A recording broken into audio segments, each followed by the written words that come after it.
I'm truly honored to have Guruji with us today and looking forward for an enlightening conversation with him.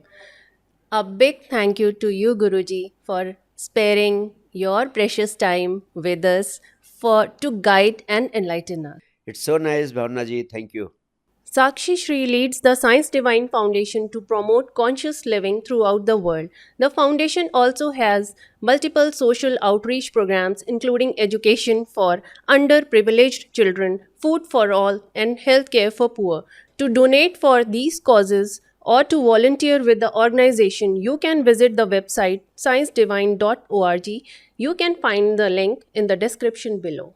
Today's topic is quite interesting. We are going to explore a concept which has captivated human imagination since ages, which is about the connection of universe and the human consciousness.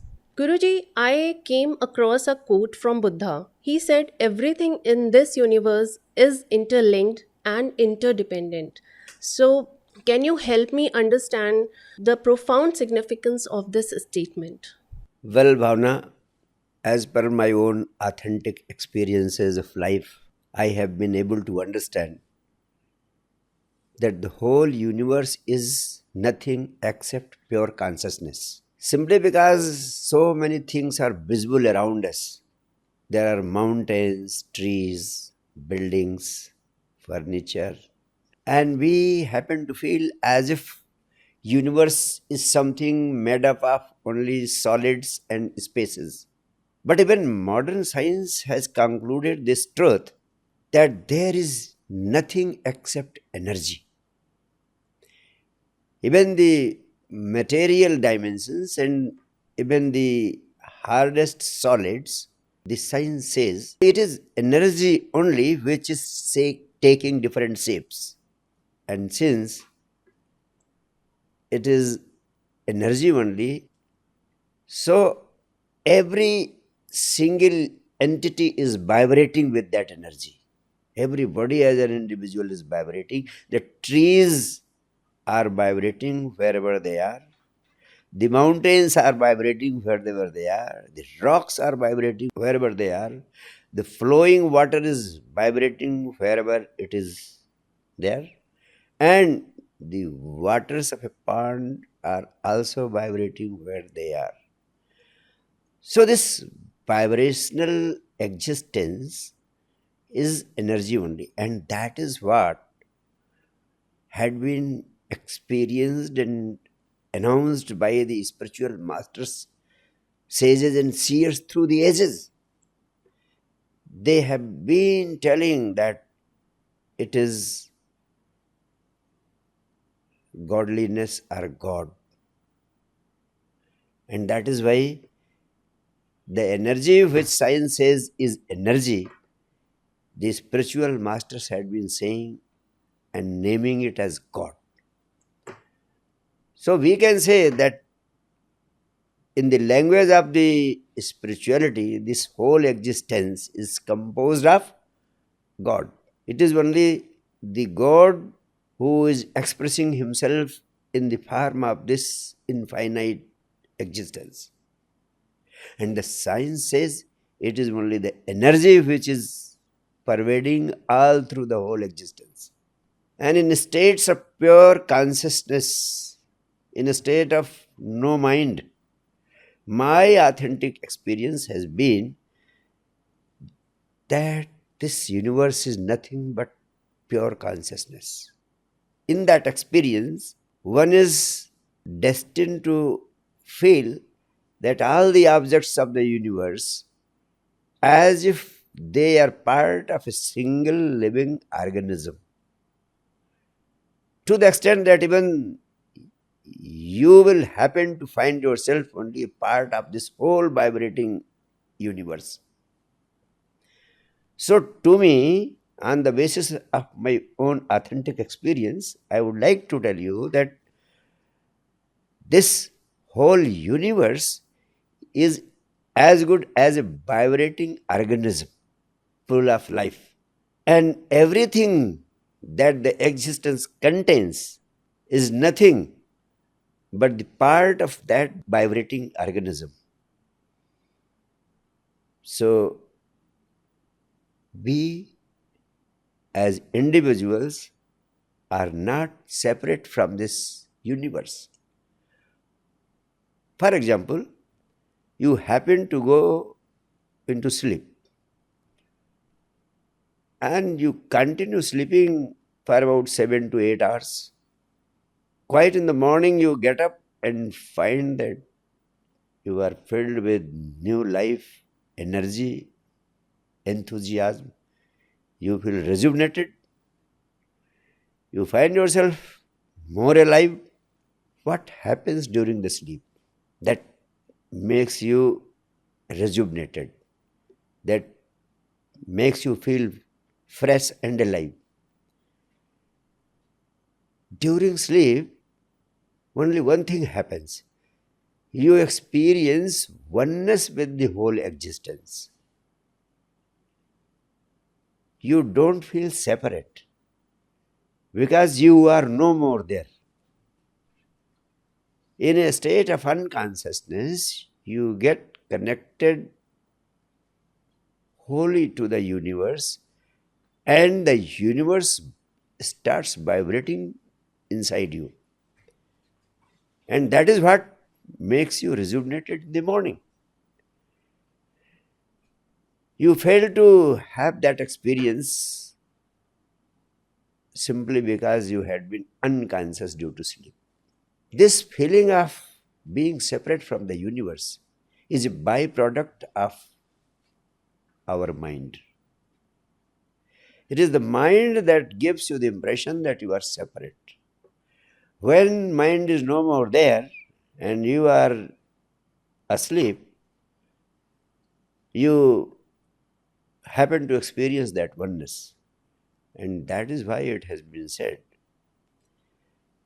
that if you can experience that oneness with the existence without being unconscious, then you become enlightened. The difference is very simple. You get connected to the energy of this universe while you are sleeping. You feel fresh and rejuvenated. But if you get connected to the energy of this universe while remaining fully conscious, then you get enlightened, and that simply means that you pass through a specific state of being in which you are no more separate from the universe. You feel that I am not only a part of the universe, but you pass through such an experience which makes you feel that you are universe itself. There is a difference between the two, being a part and being the universe itself. And once you can pass through that experience, you become enlightened. And that is why the scientists of the inner has expressed the same experience, that samadhi simply means an experience of oneness with the universe while you are conscious. And once you can experience, you will find that the statement of Buddha is simply an expression of the reality, and that expression of Buddha has been corroborated by scientific experiments and scientific developments of modern times also. And that is the same experience which had been expressed by the sages and seers of the Upanishads also. They happen to speak Sarvam Khalvidam Brahma, and that is why they could say Aham Brahmasmi and Tattvamasi. Thank you. This is such a beautiful explanation, Guruji. So, moving ahead, we all are made up of cells, the fundamental unit of life. Each cell has its own wisdom and intelligence. So, a story from Balkrishna's life comes to my mind where he puts mud into his mouth.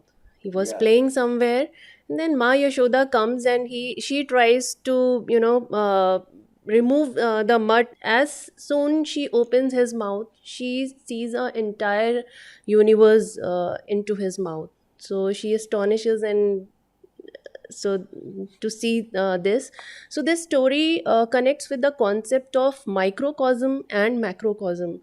So the question is, Guruji, how are both related to each other? And if you can also throw some light on Krishna consciousness.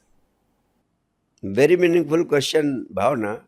As I explained you earlier, this entire universe has got all the characteristics as regards its composition and as regards the structure and laws which govern it.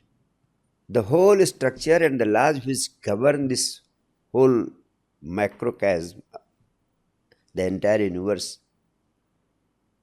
as we call it, the similar principles, the same laws, and the same structure applies to even its component parts, including even individuals. That is why the scientists of the inner had been saying, Yad Yad Brahmande Tat Tat Pinde. An individual contains the whole universe in a miniature form in himself. It simply means that the whole ocean can be found in the drop. The ocean and drop relationship is the relationship of the individual to the entire universe.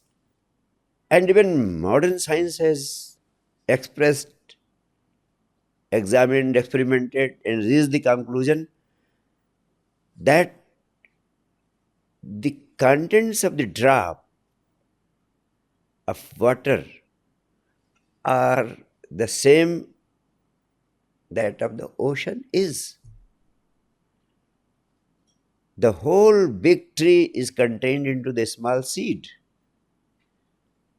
Otherwise, the big tree could not have come out of that small seed.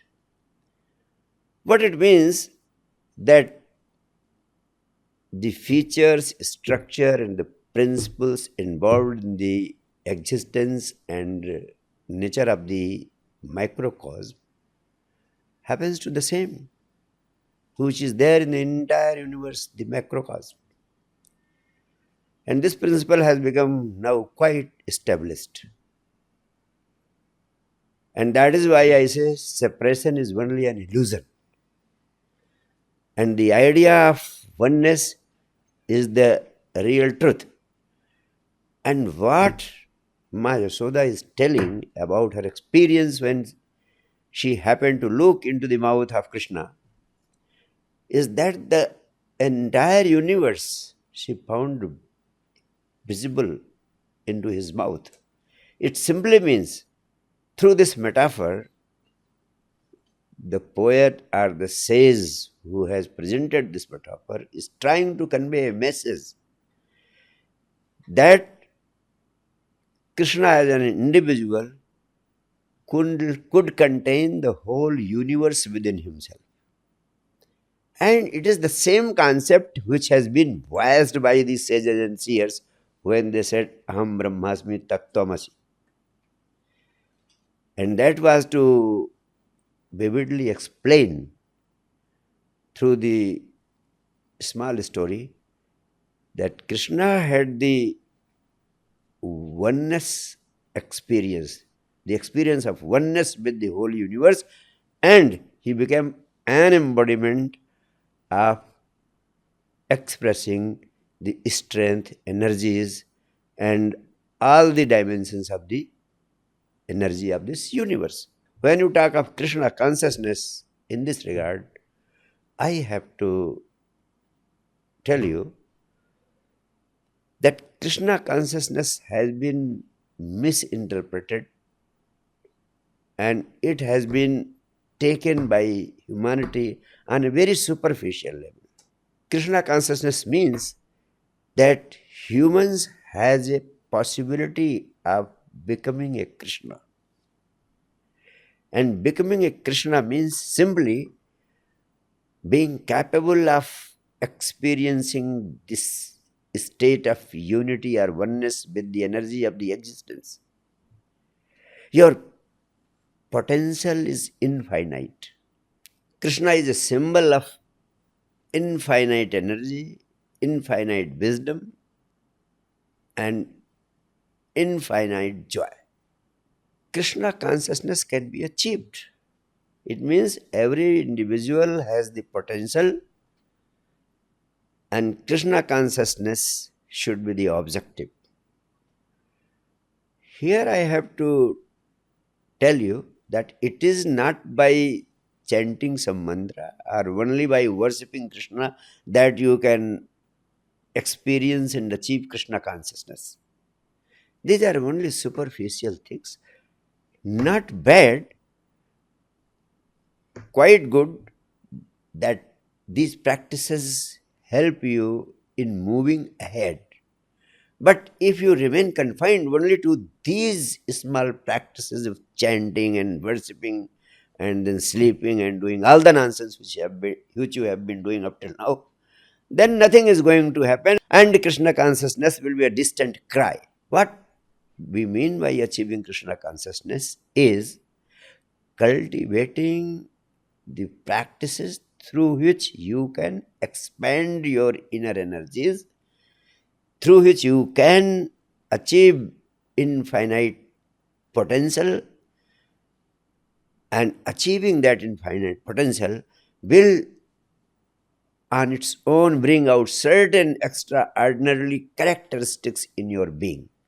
And that is the first fundamental characteristic about Krishna is that he can manage to hold both the opposite polarities of life together. He is capable of living in all dimensions of life. He is an embodiment of love and compassion. At the same time, he is capable of throwing himself into a great war of Mahabharata. Krishna is a symbol for achieving infinite beauty of aloneness and inner joy. At the same time, he is capable of living his household responsibilities. He is capable of living and carrying out all the responsibilities as a householder. He is capable of carrying out all the responsibilities of a very violent politics. He can pass through all the phases of human life, pleasure and pain, happiness and sadness, success and failure in a state of equanimity without getting disturbed. He can pass through all the tremors of life in all its dimensions, in all its colors. And that gives a message that simply by singing songs of Krishna's praise, you cannot imbibe and be a living example of Krishna. Now, Krishna must be lived, not worshipped. And how Krishna can be lived? For his, he has offered his total message through the Gita. And the three fundamental devices through which he has expected the whole humanity to obtain Krishna consciousness. One is the science of total surrender to the existence through the Krishna. Sarvadharman parityajya mam ekam sharanam braj. So the first device is the device of total devotion and total surrender. Through cultivating a sense of total acceptance in life that will lead you towards experiencing Krishna consciousness. Because once you are totally surrendered to the existence, you become in a state of oneness with the existence. The second powerful device is action alone is thy concern, nor its consequences. So, while doing all the activities of life, if you can manage to focus all your energies into those activities with absolute involvement in those activities, with no energy going into the future towards the contemplation of the consequences, if you can put yourself wholly into the act, if you can be total in the act, then you can experience Krishna consciousness and all the joys of this life.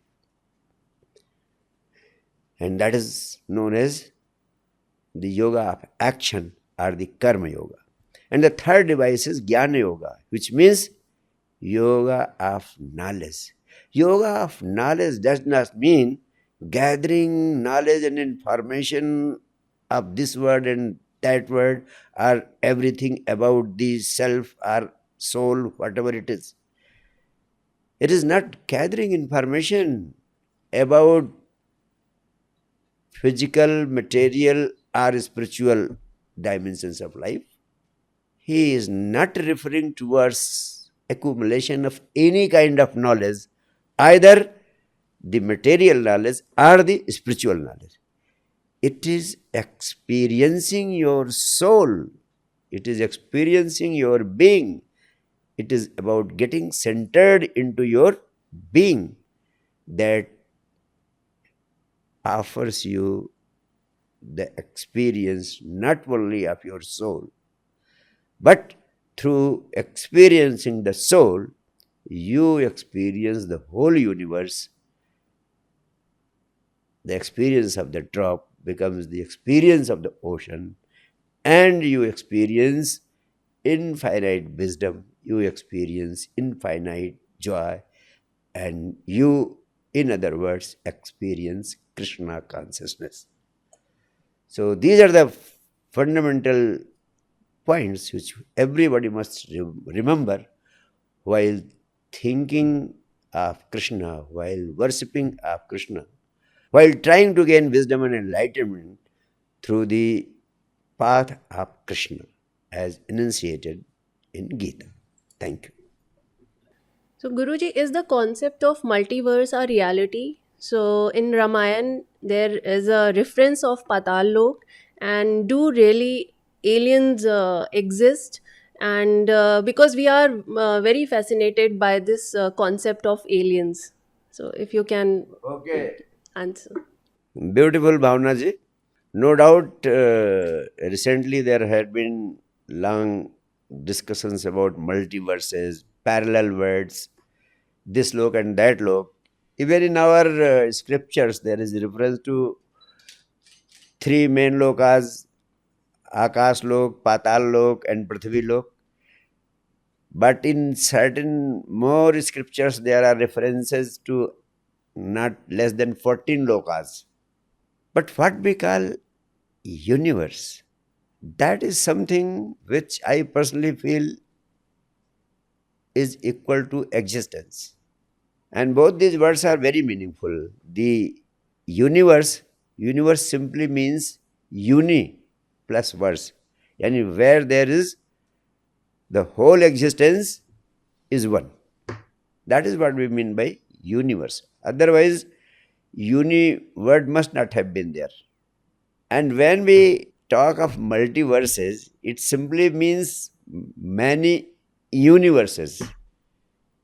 So, many universes itself is a contradiction in itself. When you say many and at the same time you say uni, it means it is a contradiction in terms. So, I personally feel that it is all a fictitious talk about multiverses. It is all a fictitious talk about many words. No doubt, there are many words. Many words means as many men, so many words. That is one thing.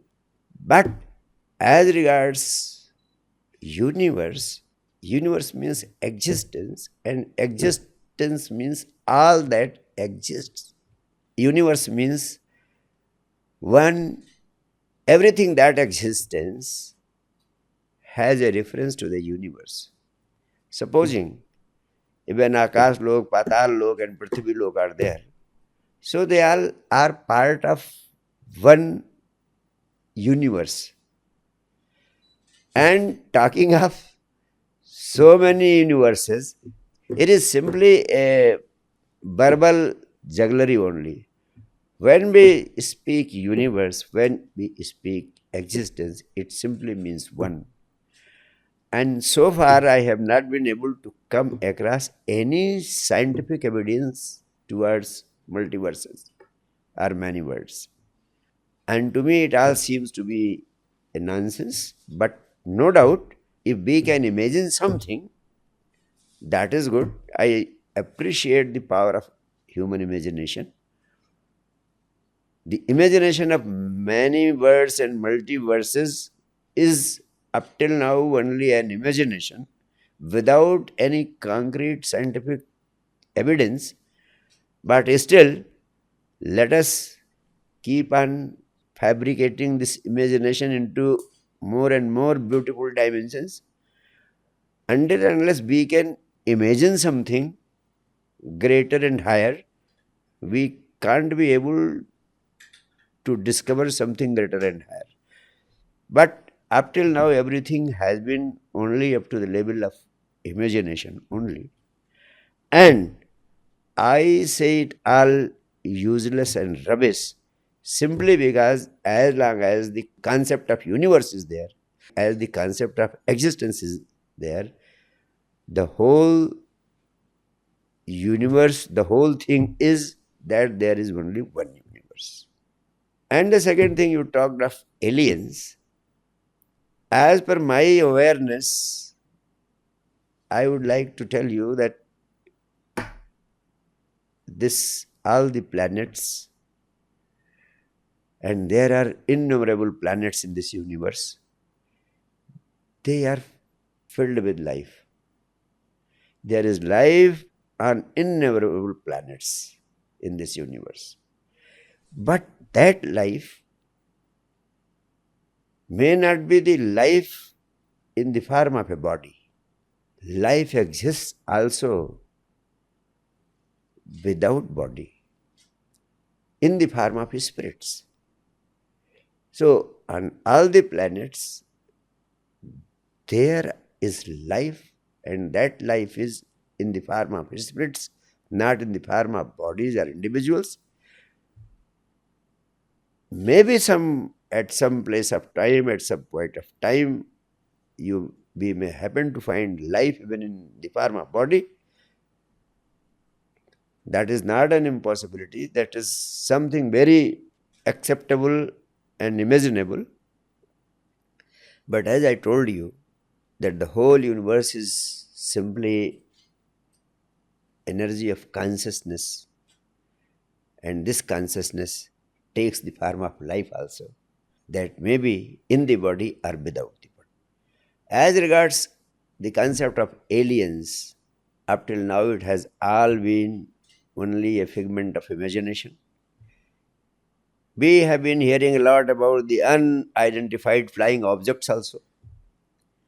That too has up till now not been substantiated by any scientific evidence. It has been used in fictions in many ways and is being enjoyed by people. That is part of our literary talents and skills. Let us go ahead and enjoy. Let these realities unfold, and in due course of time, let them happen as a scientific evidence. But up till now, we should focus only on one thing.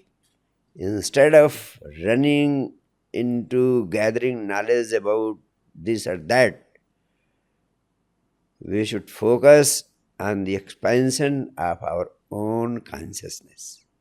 It is through the expansion of your consciousness that you can become capable of understanding, enjoying, and living the beauties of this existence.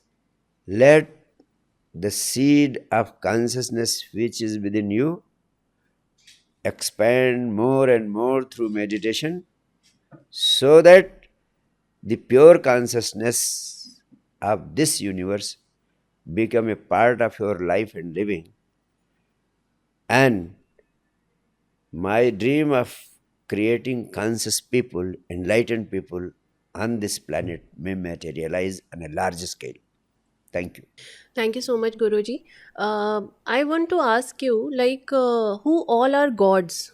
So, I have heard somewhere that Shiva is an alien.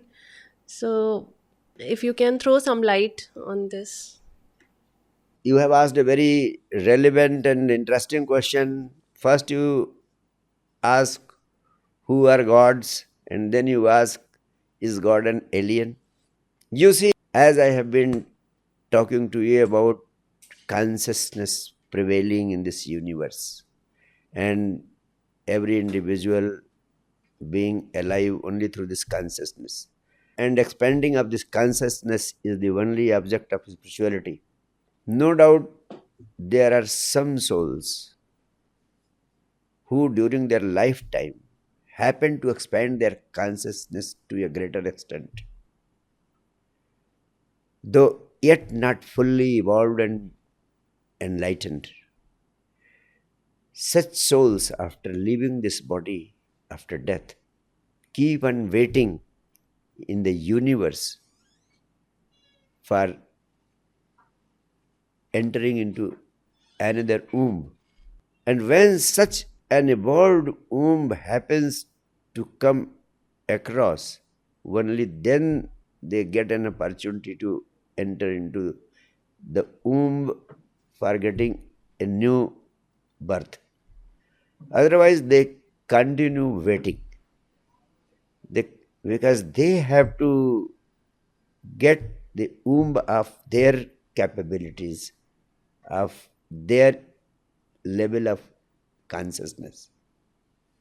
And such spirits which are still there in the universe, but yet they have not been able to take birth because of not being able to get the right womb, such souls are called as divine souls, as godly souls. And these are such souls which have been worshipped, appreciated, admired, and tried to be appeased and appropriated by sages and seers to receive their blessings.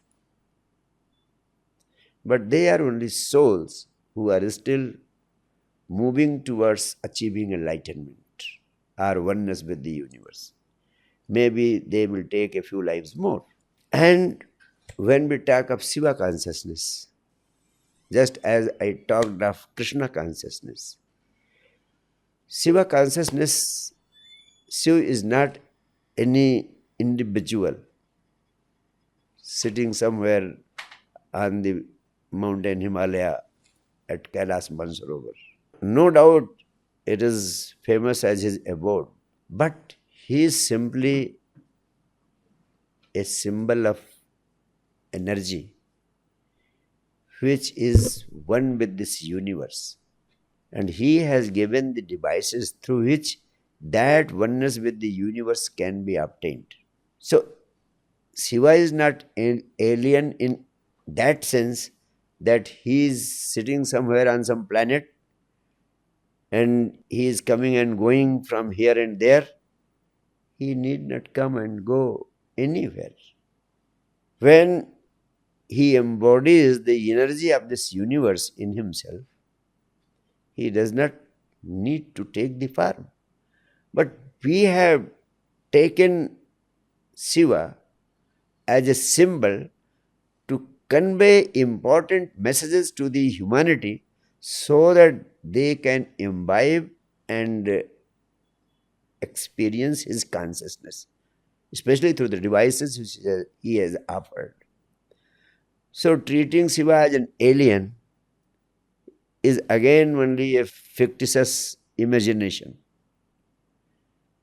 Whereas from the angle of scientific understanding of spirituality and scientific dimensions of inner growth, Shiva is a symbol of energy to be imbibed and to be cultivated and to be grown from within in the form of expansion of Shiva consciousness. That's all. Thank you. Guruji, what is Shakti and how Shiva and Shakti are related to us as an individual? Bhavana ji, I personally feel that we need to understand the metaphors and symbols used by the religion and spirituality for our inner growth. Shiva and Shakti both are two dimensions of your own energy. And that is why your energy has been expressed as male and female energy. Shiva is a symbol for male energy, and Shakti is the symbol of the female energy. And I remember one of the beautiful verses of Vigyan Bhairotandra, where Shiva explains to Parvati that there is only one way for realizing yourself. There is only one way to ensure enlightenment in this very life and achieve the state of godliness. For achieving the state of oneness with the universe, he has given one powerful device. He tells Parvati that your inner energy is located at the base center of your body, that is Muladhara Chakra. And through the devices that he told her, he asked her through those devices, she can take her energy upwards from Muladhara to the Sahasrara, the uppermost chakra. And by ensuring the upward movement of life energy from the Muladhara to the uppermost chakra, you can ensure the release of energy from the Sahasrara. And when your energy reaches the Sahasrara, the uppermost chakra, the energy of the whole universe is available to you at the Sahasrara, uppermost chakra, in the form of Shiva. So, by upward movement of your life energy, that is Shakti, Shakti meeting Shiva at the Sahasrara, and they both energies meeting, mingling, and merging into each other, and the discharge of the energy from the Sahasrara results into oneness of Shiva and Shakti.